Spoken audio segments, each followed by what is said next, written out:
Students, and welcome to the online classes. I am SST teacher, and the today's chapter we will study is kings and kingdoms, and some topics we have already read about this chapter, and the today's topic is Chola's administration. तो last day मैंने आपको चोला dynasties और kingdom के बारे में बताया था कि साउथ का बहुत ही बड़ा और इम्पोर्टेंट किंगडम हुआ करता था, और फिर मैंने आपको फेमस किंग्स जो थे इस डायनेस्टी के, जिसमें राजा चोला और राजेंद्र चोला, इन दोनों के बारे में मैंने आपको कल बताया था।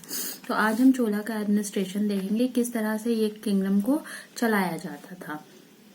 देखिए, इसको चलाने के लिए एक बहुत बड़ी हाईली ऑर्गेनाइज एडमिनिस्ट्रेटिव स्ट्रक्चर बनाया गया था, जिसको किंग खुद से देखते थे, और साथ में उनके कोई ऑफिशियल्स मिनिस्टर्स होते थे जो उनको हेल्प करते थे उनके एडवाइस पे, ताकि वो कंट्री को प्रोटेक्ट कर सके। चोलास का जो आर्मी था वो बहुत बड़ा था। इसमें वो लोग कैवेलरी थे, जो घोड़ों पे मतलब सोल्जर्स होते हैं, उसको हम कैवेलरी बोलते हैं। इन्फेंट्री जो फुट पे चलते हैं, पैरों पे, सैनिक जो होते हैं। उसके अलावा कुछ एलिफेंट्स पे भी सोल्जर्स होते थे, और नेवी सोल्जर्स होते थे। तो इस तरह से चोला का बहुत बड़ा आर्मी था, और पूरे एम्पायर को छोटे छोटे एरियाज में, जिसको हम प्रोविंस कहेंगे, और यहाँ पे प्रोविंस को हम मंडलम कहेंगे, ठीक है। तो छोटे छोटे मंडल्स में बांट दिए थे, और ये जो प्रोविंस था या मंडलम था, इनको फर्दर डिवाइड किए थे वाला नाडु, जो कि छोटे छोटे डिस्ट्रिक्ट्स कहलाते, जैसे किसी कंट्री को अलग अलग स्टेट्स में बांटते हैं, फिर स्टेट से डिस्ट्रिक्ट, डिस्ट्रिक्ट से विलेजेस, तो इस तरह से वो बांट देते थे। और फिर उसके बाद नायडू को, और वाला नायडू के अंदर में नायडू होता था, यानी कि विलेजेस। जो स्मॉलर लार्ज टाउन था उसको बिल्कुल अलग ही तरीके से एडमिनिस्ट्रेट करते थे, और बाकी को गवर्नर करते थे प्रिंस। जो वहाँ के राज्य के जो प्रिंस होते थे, वो उनको गवर्नर बना दिया जाता था। अब ये तो था कि देखेंगे हम विलेज का एडमिनिस्ट्रेशन कैसे करते थे। देखिए, गांव में बेसिकली क्या था कि उस टाइम पे भी चोला एक well developed system of local self government था। तो अब क्या है कि वहां पे लोग खुद ही राज्य करते थे। जैसे हम डेमोक्रेसी के बारे में जानते हैं कि लोग जिस जगह पे रूल करते हैं, तो उसी तरह से वहां भी लोकल सेल्फ गवर्नमेंट था। विलेज में 2 असेंबलीज होते थे, एक को उर कहते थे और दूसरा को सभा या महासभा। तो ऐसा जो हम लोग इंस्क्रिप्शन से जान पाते हैं चोला एडमिनिस्ट्रेशन के बारे में, कि ये जो उर था वो आपका जनरल असेंबली हुआ करता था, यानी कि सारे क्लासेस जितने भी हैं, लोअर अपर मिडिल अपर, जितने भी क्लासेस हैं सोसाइटी में, वो सारे इस असेंबली का पार्ट बन सकते हैं।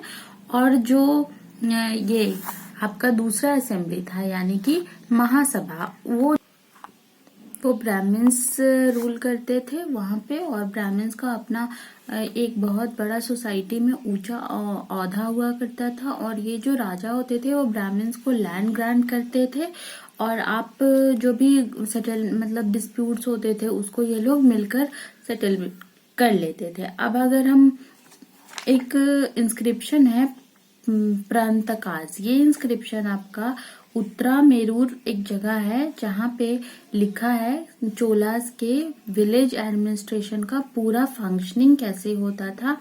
और साथ ही साथ ये लोग बहुत सारे डिफरेंट अदर एस्पेक्ट्स को भी देखते थे, जैसे आपका टेम्पल्स हो गया, गार्डन्स हो गए, इरिगेशन हो गया, लैंड का असेसमेंट कैसे होगा, रेवेन्यू का, लॉ एंड ऑर्डर को कैसे मेंटेन करेंगे, ये सारा ये लोग देखते थे। फिर दूसरा था जो नागाराम।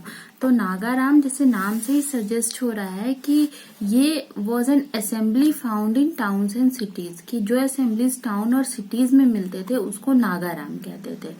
इनके जो मेंबर्स होते थे वो मेनली ट्रेडर्स होते थे, यानी व्यापारी, मर्चेंट्स होते थे, बिजनेसमैन, और कुछ अदर आर्टिशंस, कलाकार होते थे। और नागाराम जो था वो एक बहुत इम्पोर्टेंट रोल प्ले करता था अर्बन एडमिनिस्ट्रेशन में, मतलब शहरी एरिया में जो भी शहर और जगह आते हैं उसमें ये बहुत इम्पोर्टेंट रोल करता था। अब चोलास का इकोनॉमी कैसा था, अर्थव्यवस्था कैसा था, देखिए चोला जो थे वो both inland and overseas trade करते थे, अपने जगह पे कर रहे हैं, और साथ ही वो दूसरे अदर कंट्रीज से भी ट्रेड और कॉमर्स करते थे।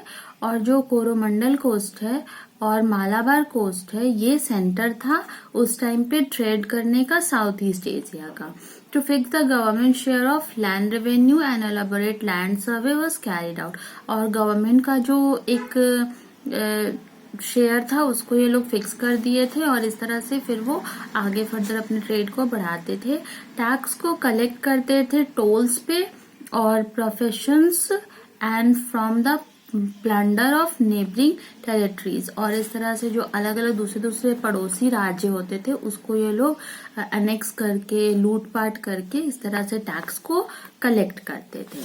अब वहां पे साउथ में टेम्पल्स बहुत सारे बड़े बड़े हैं। तो क्या था टेम्पल्स, देखिए, Cholas rulers built many large temples which were the centre of cultural life. और ये लोग जो थे चोलाज, ये बहुत सारे टेम्पल्स बनवाए थे, लेकिन ये जो टेम्पल लाइफ था ये बहुत सारे लाइफ को भी इनहेंस करता था, यानी कि कल्चरल लाइफ भी, स्पिरिचुअल लाइफ भी, और बहुत सारा मतलब सोर्स ऑफ इनकम भी होता था टेम्पल बहुत सारे लोगों का।